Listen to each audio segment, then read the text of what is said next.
The 82nd Airborne Division is the contingency division for the U.S. Army. The 82nd has the mission to deploy anywhere in the world within 18 hours on no notice and to fight and win. This means constant preparedness to fight in all environments of the world and preparedness to fight across the full scale of warfare. With mounting tensions all over the world, the 82nd Airborne Division, as part of the 18th Airborne Corps, spearheads our nation's forces that stand ready to protect our national interests. Our national strategy of realistic deterrence and rapid deployment demands quick reaction forces capable of a wide variety of missions. United States forces must be versatile, well-trained, ready for deployment anywhere in the world. The 82nd answers that need. As the largest airborne force in the free world, the 82nd takes maximum advantage of available airlift assets for the strategic deployment and tactical employment of the airborne force. To close with and destroy the enemy is the job of the 14,000 paratroopers that are the backbone of the 82nd Airborne Division. The division is composed of 3 infantry brigades, Division Artillery, an aviation brigade, and the Division Support Command. Each infantry brigade consists of 3 battalions. A battalion's organic weapons systems include the 81mm mortar, 60mm mortar, and AT-4, TOW, and Dragon anti-tank weapons. The soldiers carry the M16A2 rifle as their individual weapon and the 9mm pistol as requirements demand.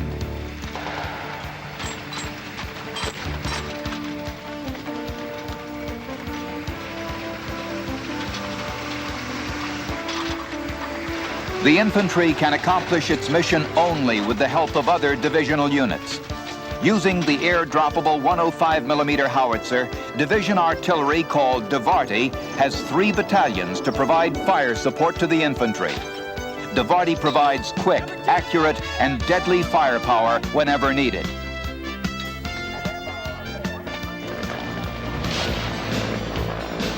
The 82nd Aviation Brigade provides continuous aviation support to the division with reconnaissance, air assault, and attack helicopter support.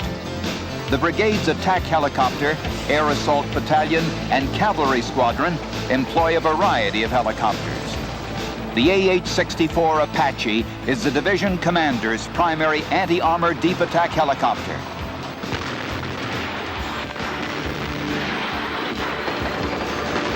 The OH-58 Kiowa and the AH-1 Cobra are used for observation and armed reconnaissance.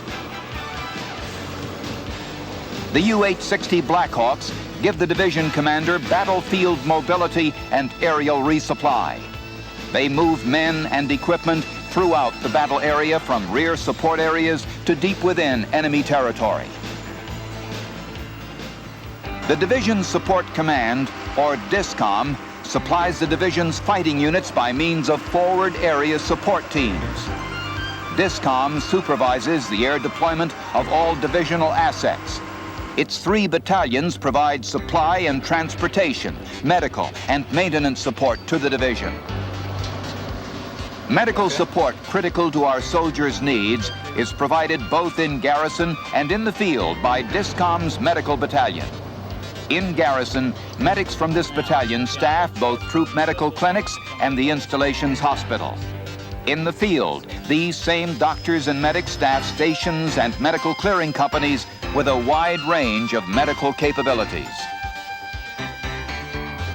The Supply and Transport Battalion is responsible for general supplies, parachutes, food, fuel, ammunition, and ground transportation. Their riggers prepare all the parachutes for division jumpers and air-dropped equipment. From dozers to Dragons, the equipment of the division must be in top operating condition. This is the responsibility of the Maintenance Battalion. When repairs do become necessary in the field, well-trained soldiers rapidly repair and return to service that equipment to keep the division combat ready. 5 separate battalions also support the division's combined arms effort. An air defense battalion protects the division from air attack by using its Vulcan and Stinger weapon systems. These weapons can engage hostile enemy aircraft long before they become a threat to the division.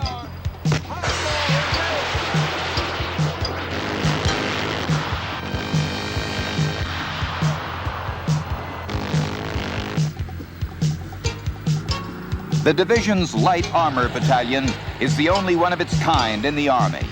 Unique to this organization is the M551 Sheridan tank with its 152mm gun that can fire the Shillelagh missile.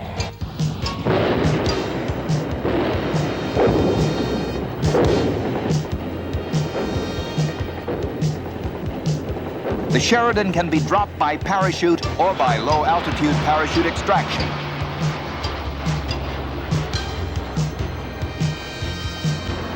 It is mainly airdropped right along with the infantry assault troops in order that its heavy direct fire support is immediately available in the initial assault. The Engineer Battalion has the men and equipment to facilitate movement of friendly troops on the battlefield, impede the enemy's movement, and enhance survivability by constructing fighting positions. They repair and maintain combat flight landing strips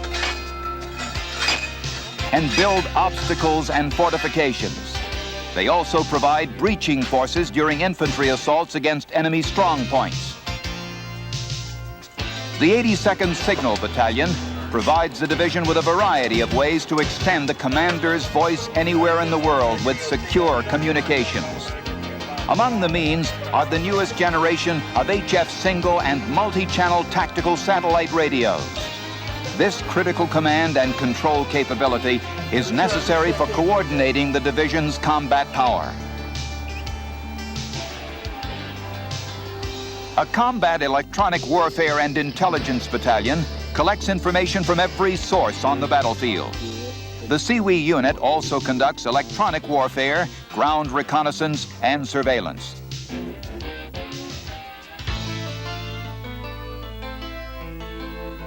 The division trains to fight at night, thus enhancing both survivability and the element of surprise. 90% of the training jumps are during the hours of darkness. Frequently, training exercises begin after sunset with an airborne operation. A variety of tactical missions are accomplished before the sun rises. Night vision devices, such as those used to obtain this film, and frequent night training give troopers the advantage and confidence to exploit the veil of darkness. Airborne troopers are truly night fighters.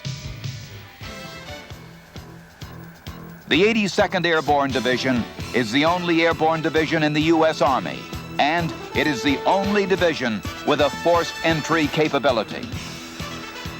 This means the 82nd can deploy anywhere in the world without secure airfields, ports, or beaches. It can deliver a rapid surprise first blow from the air and can sustain itself anywhere in the world. Not only is it the only U.S. force with this capability, with C-141 air refuelable transport aircraft, it is the only division that is not dependent upon staging bases. The division has developed various force packages to deal with just about every possible contingency. A light, medium, or heavy package serves as a starting point for the commander based on the mission and number of available aircraft. He can tailor the deploying force based on the threat, the firepower required, and other variables. Depending on the mission, a division-ready brigade, or DRB, can be deployed if the mission should require a brigade-sized task force. A DRB task force consists of the same elements as the division, but on a smaller scale. The DRB is built around 3 infantry battalions, an artillery battalion, 1 engineer company, aviation assets, and other combined arms elements in support. For contingency missions requiring fast response and substantial firepower, the division-ready force known as DRF is deployed. A DRF comprises 3 or 4 infantry companies, a field artillery battery, and other support elements tailored to its size and mission. The division can use any available fields as drop zones and can deploy task forces within hours after notification. Once drop zones are secure, resupply and reinforcement are accomplished by air delivery. The division also possesses enormous staying power in terms of organic firepower and the capability of sustaining combat operations. By way of contrast, the 82nd Airborne Division has more firepower and mobility than all 7 World War II Allied airborne divisions combined. Today, the 82nd has anti-armor weapons with substantially increased ranges, stopping power, and accuracy. The TOW missile, ground, air, or vehicle mounted, can engage targets out to more than 3,700 meters. These tube-launched, optically tracked, wire-guided missiles can be fired day or night with incredible accuracy. The Dragon and the AT-4 are medium and light anti-tank weapons. The Dragon's deadly accurate high-explosive round can reach targets out to 1,000 meters. The AT-4 can fire a projectile out to 300 meters.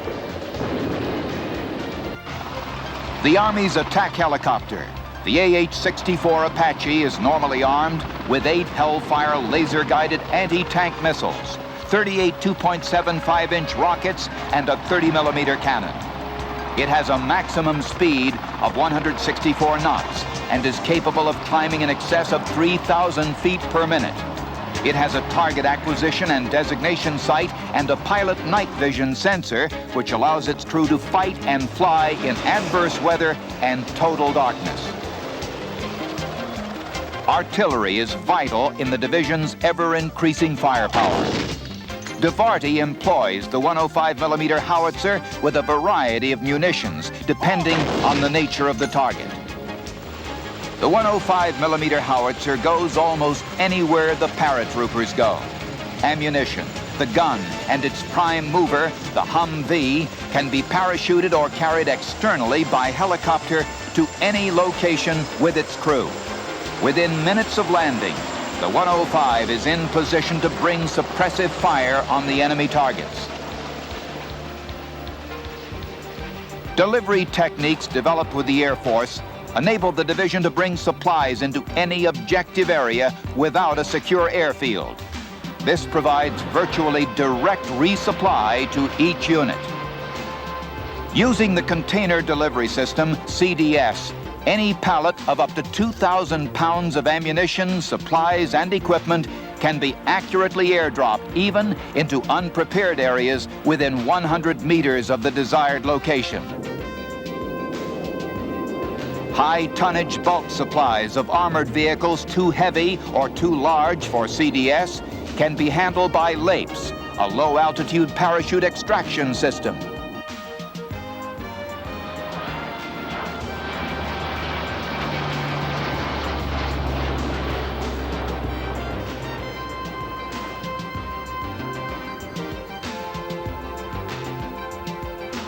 Refinements in heavy drop procedures and equipment allow the delivery by parachute of every item of combat support equipment except rotary wing aircraft.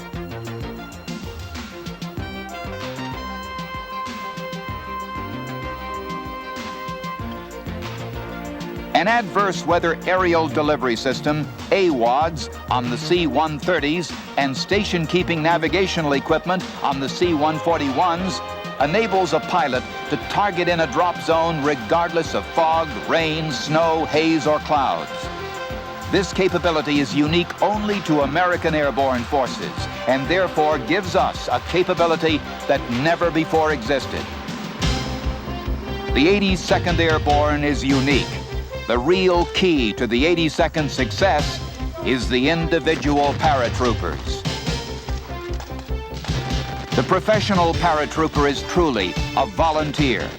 He volunteered twice, first when he joined the Army, and again when he went to the U.S. Army Airborne School. Being a paratrooper goes beyond jumping from an aircraft. His bravery spills over to accomplish other courageous acts necessary on the battlefield and throughout life.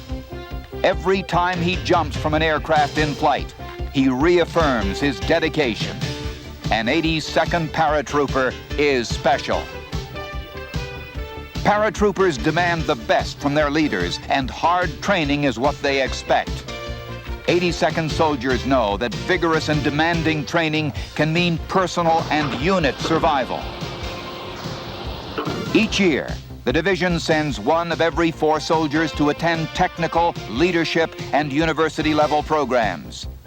A variety of schools provide our leaders with the best training possible. Schools such as Jumpmaster School, Ranger School, and the Airborne Leaders Course give the leaders the edge and allows them to hit the ground running, always ready to provide the best possible leadership to the division's troopers.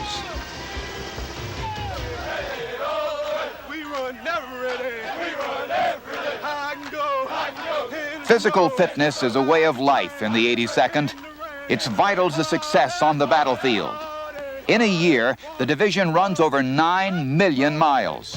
As an individual statistic, that's 690 miles for each trooper. But there is more to a paratrooper than just being well-trained and tough. A trooper has to be mentally and spiritually ready to meet demanding challenges and make sacrifices. State of mind, a sense of the right values and ethics, love of God, country, and family are all important elements which help troopers endure known and unknown demands of serving in the 82nd Airborne Division. If you were to walk through the division area at Fort Bragg, you would hear the word airborne 100 times a day.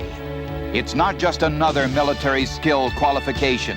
It's a state of mind, an intellectual toughness that strikes the word quit completely out of the paratroopers' vocabulary. It's a quality that gives the paratroopers the ability to run another mile when the body says no. For the paratroopers, something extra is routine.